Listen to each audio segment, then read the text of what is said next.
Hello, everybody. Dr. Stanley here with another quick medication facts segment. And this one's going to be on antipsychotic. And I should warn you that it is not going to be so quick, but it will be quicker than if I did all of these in a really long lecture in the classroom. So, of course, I have used a variety of sources, including SWASU professor Deborah Stevens, who provided me with some of the information.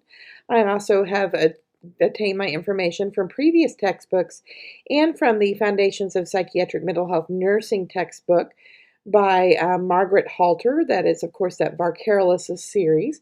So I just wanted to give credit to different sources that I've used and that I'm going to be able to reference through my PowerPoint.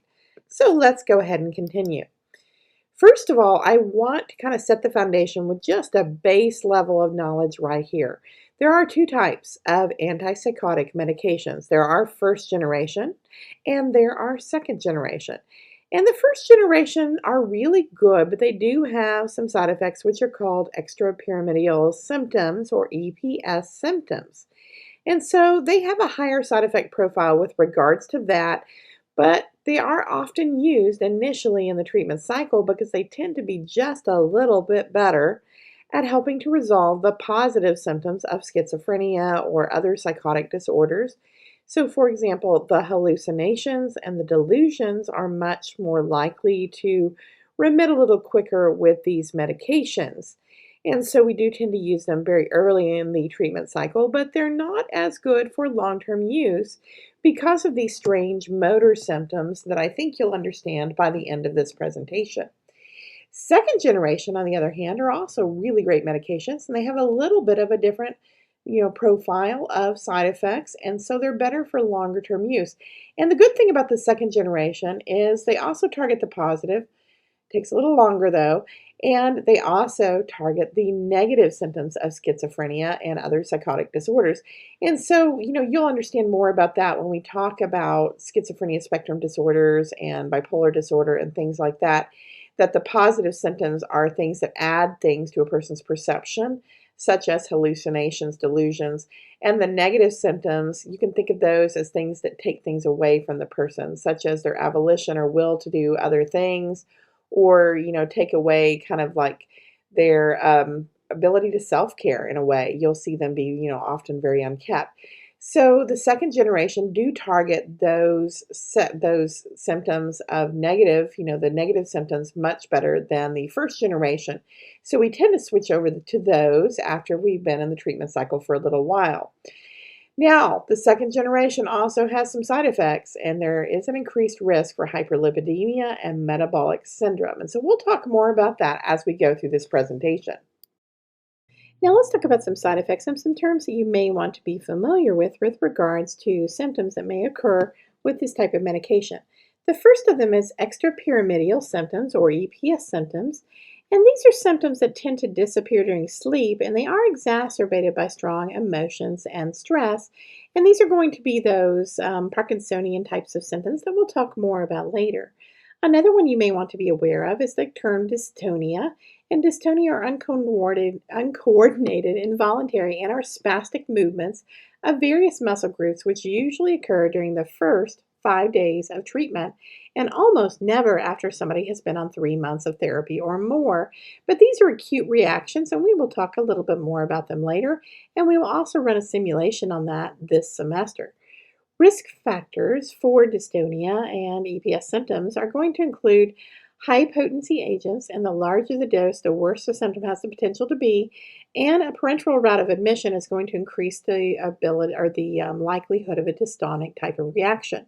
So when we're talking about dystonic types of reactions, we're going to see eye ocular gyrus crisis, where imagine somebody who's looking upward and their eyes are kind of frozen in that position, and that's what we're talking about. You're also going to see neck torticollis. So imagine that one side of your neck, the muscles are extremely tense and the other side is not, and so you're kind of tilting your head sideways. And we'll look at some pictures of that in class.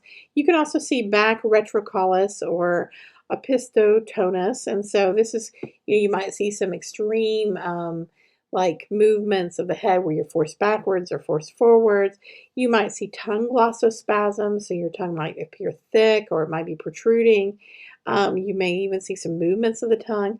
The patient may, of course, refer to these as drug allergies, but they are not allergic in origin. They are actually reactions to the medication and the medication dosage. And so they may need a different medication or they may need a different dose of the medication in order for these things not to occur. So hopefully this helps, and we will look at some pictures as we go over this briefly in class. But I didn't have any pictures to post because I don't want to violate any copyright information in producing these videos. So now let's talk about a few more side effects that are a little bit more frequent, and the first of those is akathisia, which is an inner restlessness your patient may experience. And you may notice that they start to pace, or they cannot just seem to sit still, or they move from chair to chair, and these are signs that something is going on. Now, of course, it can be confused with anxiety or agitation, but it is made worse by an increase in the antipsychotic dose if it's akathisia, whereas anxiety and agitation are going to improve with an increased dose of the medication. Pseudo-Parkinsonism symptoms as well can occur, and these are reversible, unlike the actual Parkinson's disease. And what you see is you're going to see a tremor, so you might see their hands shaking or something like that. You're going to see lead pipe rigidity, and so imagine that you have their arm and it's like it's pointed upward with their elbow bent, and you try to pull it down, and you just can't pull it down because it's so rigid. You also might see what's called cogwheeling rigidity, and this is when you tried to pull down that arm, you would see it actually go where it's like a shaking motion as it comes down with a rigidity, and it occurs at a certain frequency. You might see a mask-like face where they're expressionless. Of course, we already know that individuals who are schizophrenic are going to have a flat affect anyway, but in this case, it's going to be even worse. You're going to see salivation, shuffling gait, and what's called pill rolling. And this is where they actually look like, imagine you take your thumb and you roll it against your middle fingers and you just keep rolling your hand, rolling your thumb around and around and around as if you're rolling a pill back and forth in your hand. And you might see bradykinesia. And a few more. Tardive dyskinesia we're going to talk a little bit more about later, but this is a wide variety of involuntary movements, including lip smacking, writhing movements of the face, neck, and trunk, extremities, and it can be quite severe.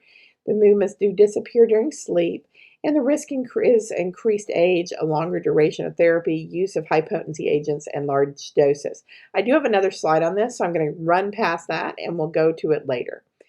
There is a risk, especially with second-generation antipsychotics, mainly with that second generation, to have diabetes and hyperlipidemia. And so as a result, one of our nursing actions is going to be to make sure that our patient has a lipid profile on their electronic health record and an A1C screening, and it has to occur at least once a year.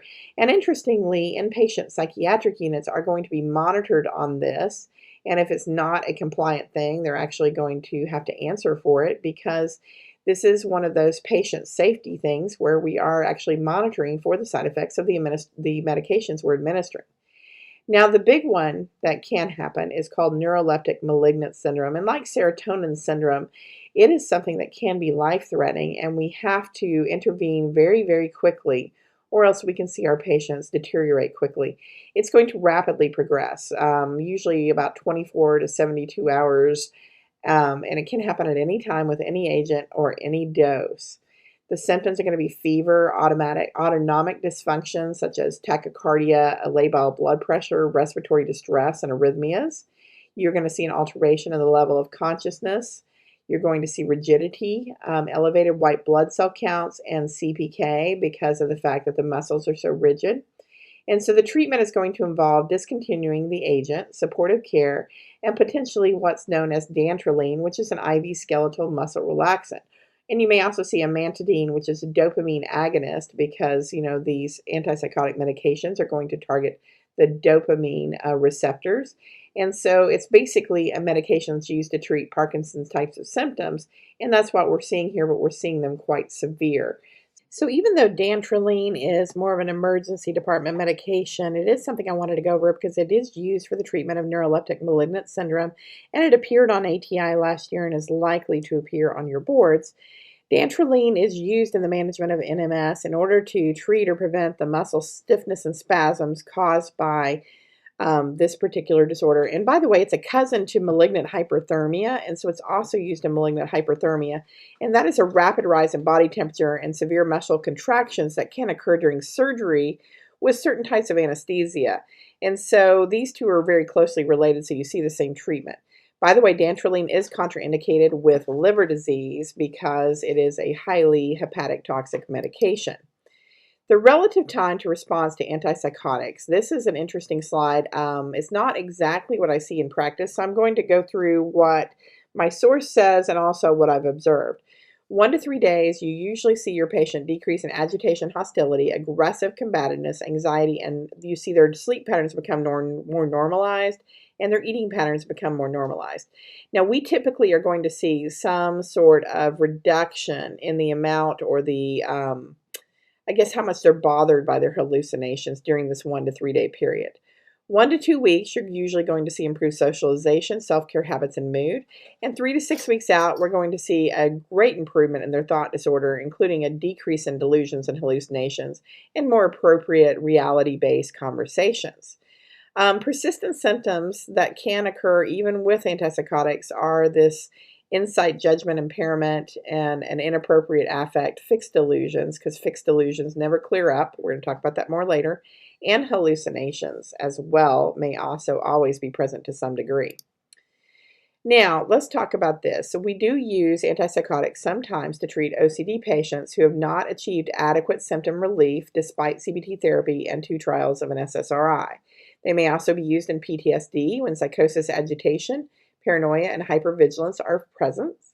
They cause some dental issues, especially Mellaril, because it's associated with the parotitis, and clozapine with parotid gland swelling.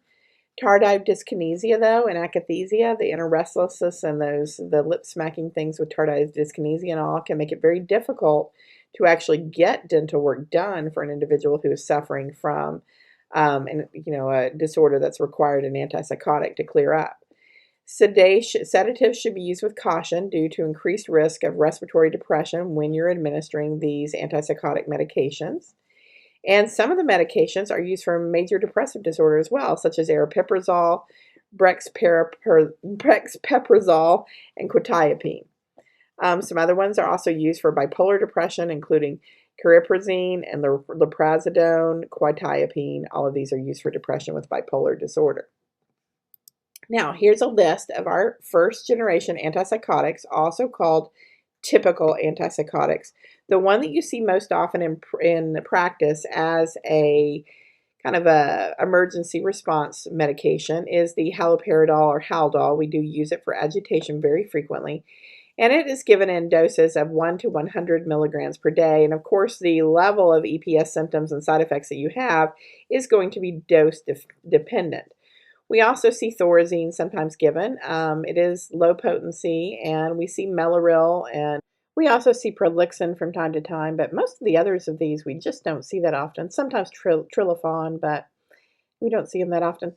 The second generation antipsychotics are also known as atypical antipsychotics, and all of these are frequently seen in practice. Now, I do want to remind you again, these have an increased risk of hyperlipidemia and metabolic disorders.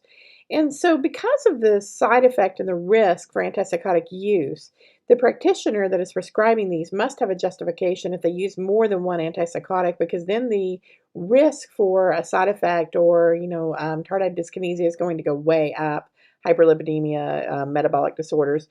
And so we actually have to make certain that when we discharge a patient, if they're on more than one antipsychotic, we need to check and make sure that the practitioner has justified why they're prescribing more than one antipsychotic for this patient. So, for example, they might say, I've tried monotherapy and it didn't work, or they might say something like, plan to wean this later, but there has to be justification. It is associated with, again, weight gain and metabolic syndrome and hyperlipidemia, so we want to make sure that A1C and that lipid profile is done once a year.